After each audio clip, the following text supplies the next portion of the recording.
All right, Rich Van Tessel back with you, continuing on with our recaps of the game from Week 10. We're finishing off the early games right now. New Orleans throttled the Buffalo Bills. I've been wrong about New Orleans the past 2 weeks. I've been expecting them to lose because they've been on the winning streak, especially going on the road. In this one, they did not. They hammered the Bills. New Orleans is now 7-2, winners of 7 straight. Buffalo drops to 5-4. Drew Brees, 18 to 25, 184 yards, no touchdowns, no interceptions. Look at these running numbers. Mark Ingram, 21 of 131, 6.2, 3 touchdowns. Alvin Kamara, 12 of 106, 8.8, 1 touchdown. Trey Edmonds, 9 of 48, 5.3, 1 touchdown. Drew Brees, 2 of 6. He had the other touchdown. The team altogether was 48 of 298. They would have had 300 except Chase Daniels took 2 kneel downs. Michael Thomas, 9 receptions, 117 yards. Alvin Kamara, 5 of 32. Brandon Coleman, 1 of 30. Josh Hill lost a fumble. Alex Okafor, Sheldon Rankins both had sacks. Sheldon Rankins also had an interception for 27 yards. Ted Ginn Jr., 5 punt returns, 19 yards. There were no kick returns. Will Lutz, 2 for 2 in his field goals. For the Bills, Nathan Peterman came into this game 7 of 10, 79 yards, 1 touchdown, no interceptions. Tyrod Taylor, 9 of 18, 56 yards, no touchdowns, 1 interception. LaShawn McCoy, 8 carries, 49 yards, 6.1 yards per rush. Tyrod Taylor, 3 of 27, 9 yards per rush. The team, 15 of 69, 4.6 yards per rush. That includes 3 carries for -7 yards between Mike Tolbert and Deontay Thompson. So they still ran the ball fairly effectively, just could not run the ball enough, obviously, when you're losing by 37. But then again, you get down 37, you're not just solely just dropping your quarterback back to get killed. Kelvin Benjamin, 3 receptions, 42 yards. Patrick DeMarco, 3 of 21. Mike Tolbert, 2 of 17. Jordan Matthews, 1 of 14. Kyle Williams, Dion Dawkins recovered fumbles. LaShawn McCoy fumbled once. It was not lost.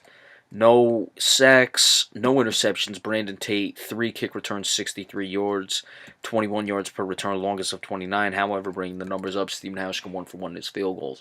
Buffalo's defense is not this bad. New Orleans is just on point right now. They're running the ball incredibly well with Ingram and Alvin Kamara.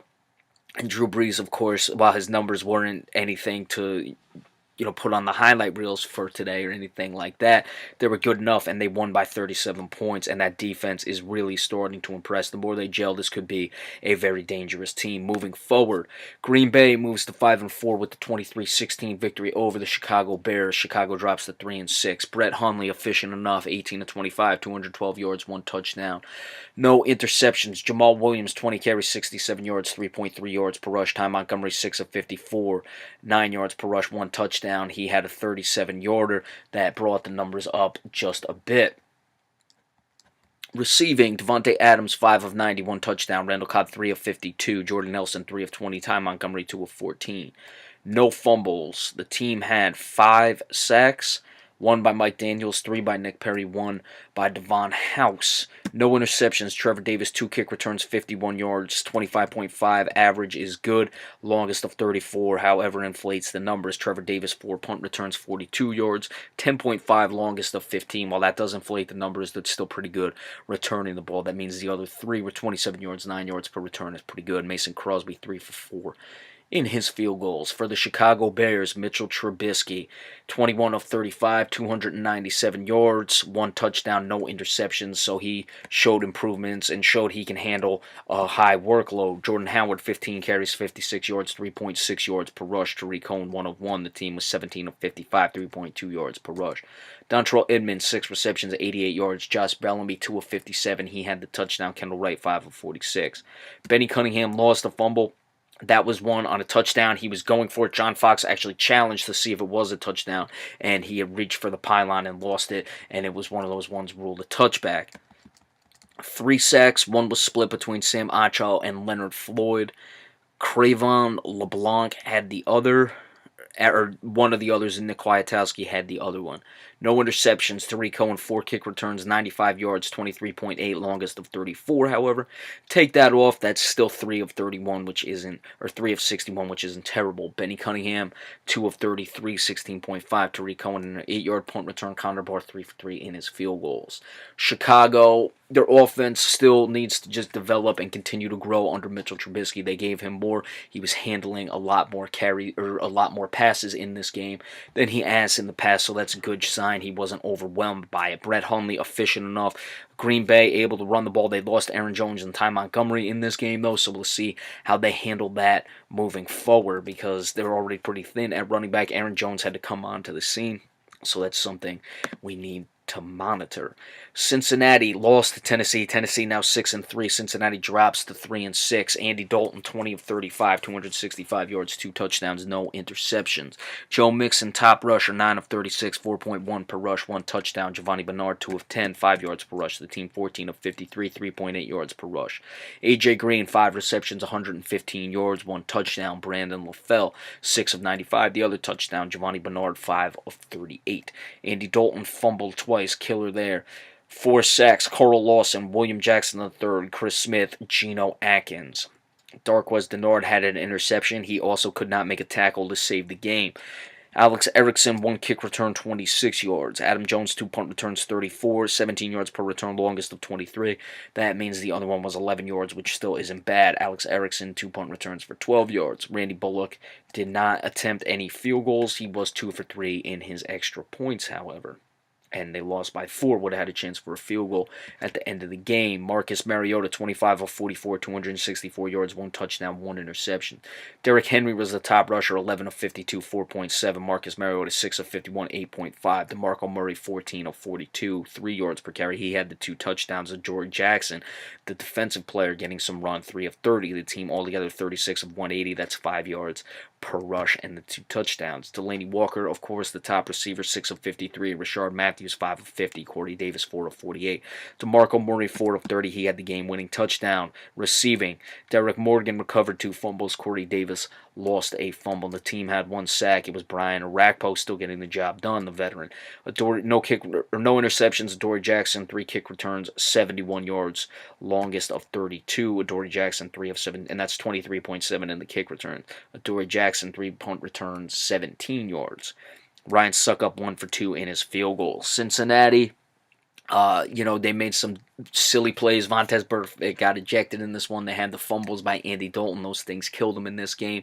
As for the Tennessee Titans, they ran the ball very effectively. They're starting to take shape. This team is now on a 4-game winning streak. This is what I expected from the Tennessee Titans coming into this year. I know I was looking a little shaky with my prediction they'd make the AFC Championship game, but I like that offensive line. I like their running attack. I like what Marcus Mariota can do. They're starting to get the receivers involved. They still got to improve that, though, and the defense is beginning to come along.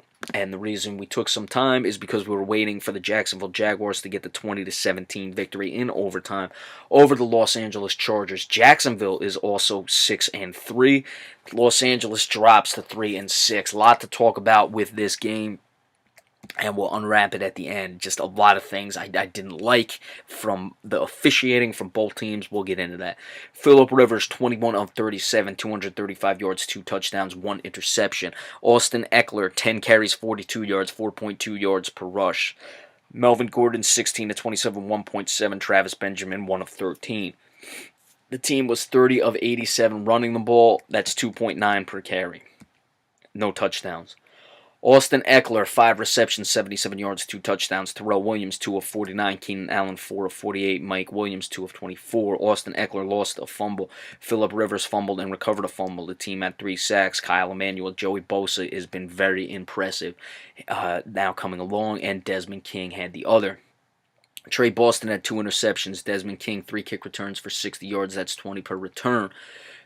Tenny Palapai had 1 for no yards. Travis Benjamin, 3 for 10 in his punt returns. Nick Novak, 1 for 1 in his field goals. For the Jacksonville Jaguars, Blake Bortles, 28 of 50. We'll talk about this at the end. 28 of 51, 273 yards, 1 touchdown, 2 interceptions. Corey Grant, the top rusher, he had a 56-yard touchdown. That was on a fake punt, so take that for what you will.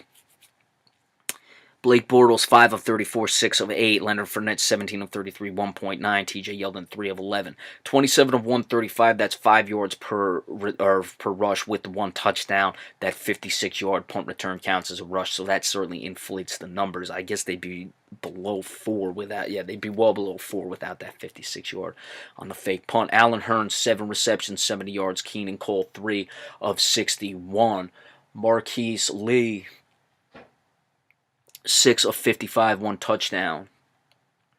TJ Yeldon, 6 of 39. Tashawn Gibson recovered a fumble. We'll talk about that definitely at the end. There were no sacks. A.J. Boyd had a 51-yard interception in overtime that sealed the game-winning field goal that Jacksonville almost botched. Jaden Mickens, 7 punt returns for 30 yards, longest of 14. He had 7 Corey Grant, 2 kick returns for 51 yards, longest of 28. Josh Lambo, 2 for 2 in his field goals. So, in this one, look, that Tashawn Gibson fumble was towards the end. Los Angeles had twice the ball with under 2 minutes left. Jacksonville somehow didn't manage to use any of their timeouts, though. That's how they were able to get the ball back. They got it on the fumble. It looked for all the world like Tashawn Gibson recovered it. He recovered it on the ground. I did not see anyone touch him. He returned it all the way back for a touchdown, and somehow, some way, they came out from under the booth and ruled that it wasn't a touchdown. I don't know how. I thought it was ridiculous. Jacksonville had penalties on that drive afterwards. After the fumble was ruled back, they still had the ball. They had a taunting penalty in the end zone where the guy got hit. They then ruled it a legal hit. They threw the flag initially for an illegal hit. Then they ruled it legal, and the guy still got the taunting penalty, took them out of field goal range. Bortles threw an interception. He had 2 interceptions in like the final 3 drives. One of them was a tip ball. He showed flashes of his ugliness. They were able to get the win. They're now 6-3. It's just everything you don't like about the Jacksonville Jaguars, but they got the victory. So I don't know what to make of this one, but they are 6-3 regardless. So when the 4 o'clock games go final, we will give you the recaps of those. Remember, we appreciate all subscriptions as well. Thank you very much. We'll see you in a little bit.